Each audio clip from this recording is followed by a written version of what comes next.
her father, and she's not insane, and she's not a sadist, but there's a Targaryen ruthlessness that comes with even the good Targaryen. She's not her father, and she's not insane, and she's not a sadist, but there's a Targaryen ruthlessness that comes with even the good Targaryen. She's not her father, and she's not insane, and she's not a sadist. She's not a sadist.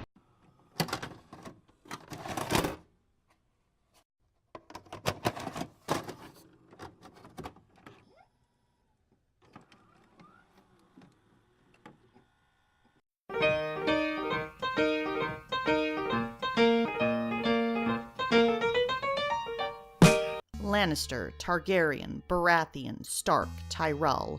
They were all just spokes on a wheel.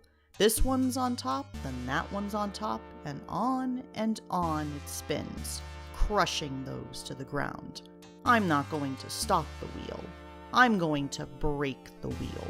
Greetings and salutations, everyone. Now that I am well rested from being ill this past week, it is time for me to go over my thoughts on the current state of Game of Thrones. Now, as far as there being anything positive to say about the penultimate episode, the visuals were amazing. Miguel Sapochnik did a fantastic job as the director for The Bells. I could actually see what was going on for once. The performances were also top-notch, but that's no surprise given the incredible cast that we have. As always, Ramin Djawadi provided a fantastic score. The visuals, acting, and music were the positives. The writing, on the other hand, was such an irredeemable atrocity that the episode was completely ruined. I am with those that have expressed how disappointed they were in D&D's handling of these characters.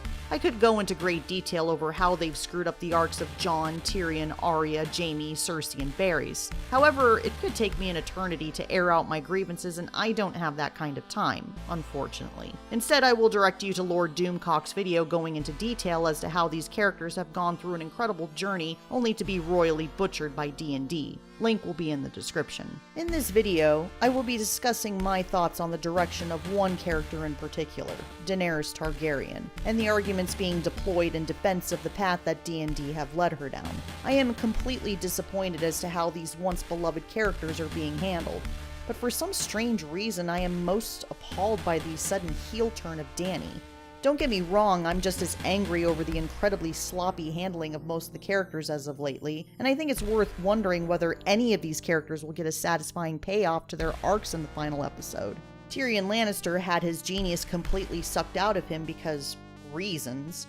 Instead of fulfilling her kill list as it was set up with the death of her father, Arya Stark decides to run around a burning King's Landing like a chicken with its head cut off. Jon Snow goes from being set up as the prince that was promised to having his earned opportunity to defeat the Night King yanked out from under him, and now he's nothing more than a hollowed out shell of his former self. However, if there's one character who had an important journey from the start of the series, only to have their development be completely butchered by Dumb and Dumber, all for the sake of subverting expectations, it is Daenerys Targaryen.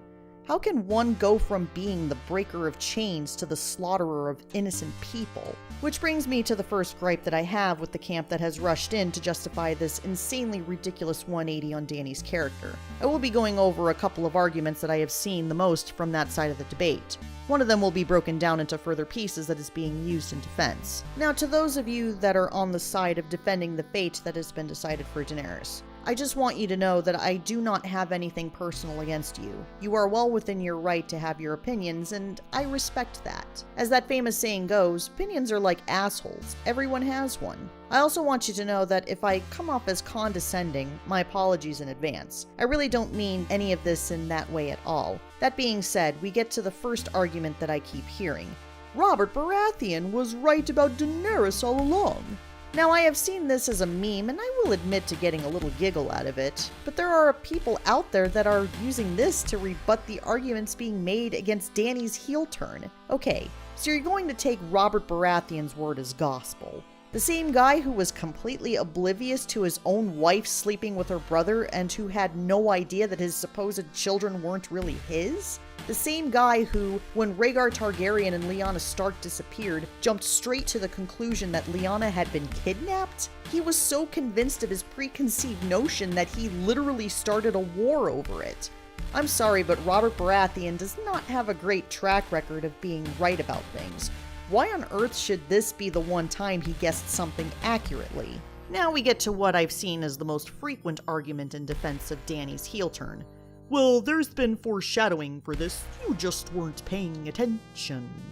Foreshadowing is not the same thing as character development, and to abruptly bend a character out of shape in order to fit what was presaged or predicted about her is to do character entirely wrong.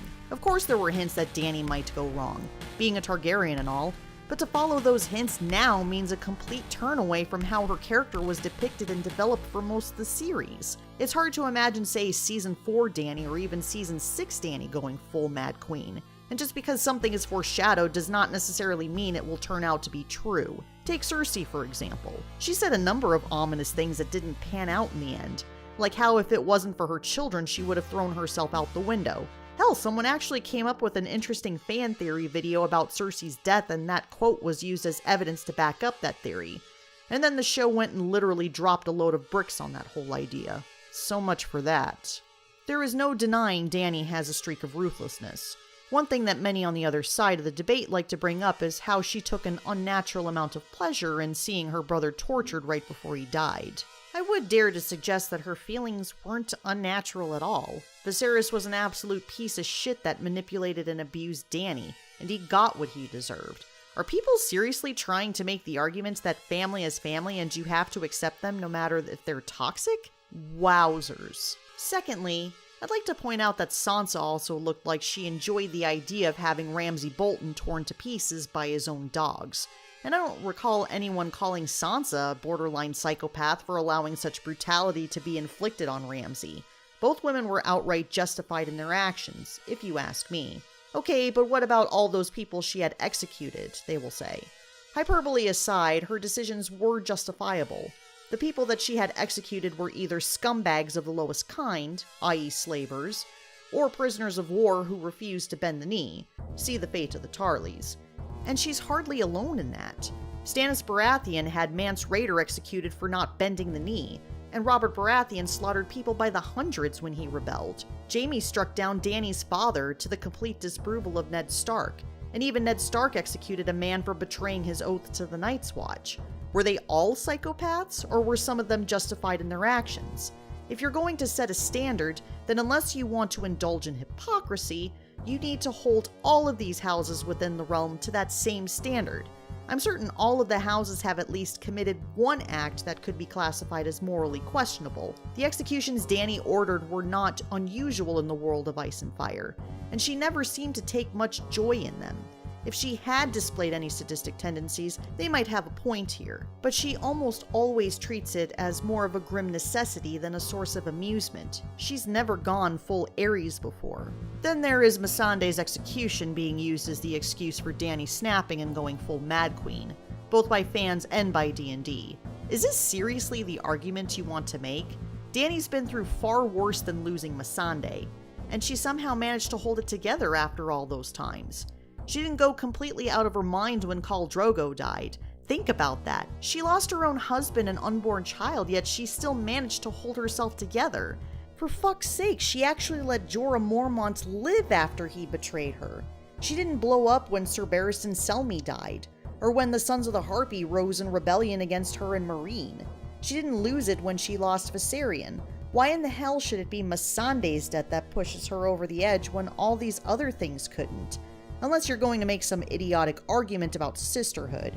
And the less said about that, the better. Look, I have nothing against the idea of Daenerys going full Mad Queen. What I do have a problem with is how she got there. I can find it entirely believable for her to charge towards the Red Keep and burn it down with everyone inside. In her eyes, that is the price that those who oppose her must pay. However, after the journey that she has gone through, I do not buy the writer's justifications for her actions once she has won the battle for King's Landing by following that up with slaughtering innocent women and children. This is a character whose sole purpose was to cast off everything that her father had represented. Your father burned my grandfather alive. He burned my uncle alive. He would have burned the Seven Kingdoms. My father was an evil man. On behalf of House Targaryen, I ask your forgiveness for the crimes he committed against your family, And I ask you not to judge a daughter by the sins of her father. She had maintained that philosophy of putting an end to tyranny and bringing about a new era.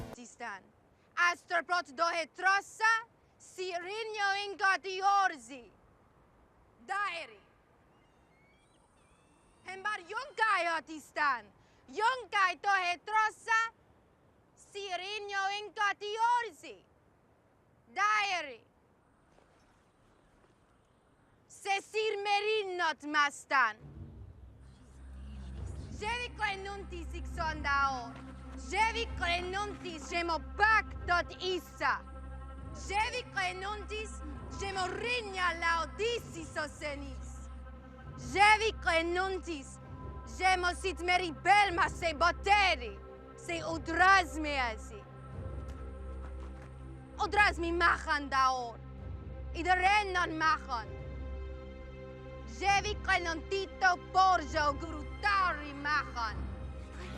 In her own words, one cannot rule if one doesn't have happy subjects. To see if you are the right kind of terrible. Which kind is that? The kind that prevents your people from being even more so.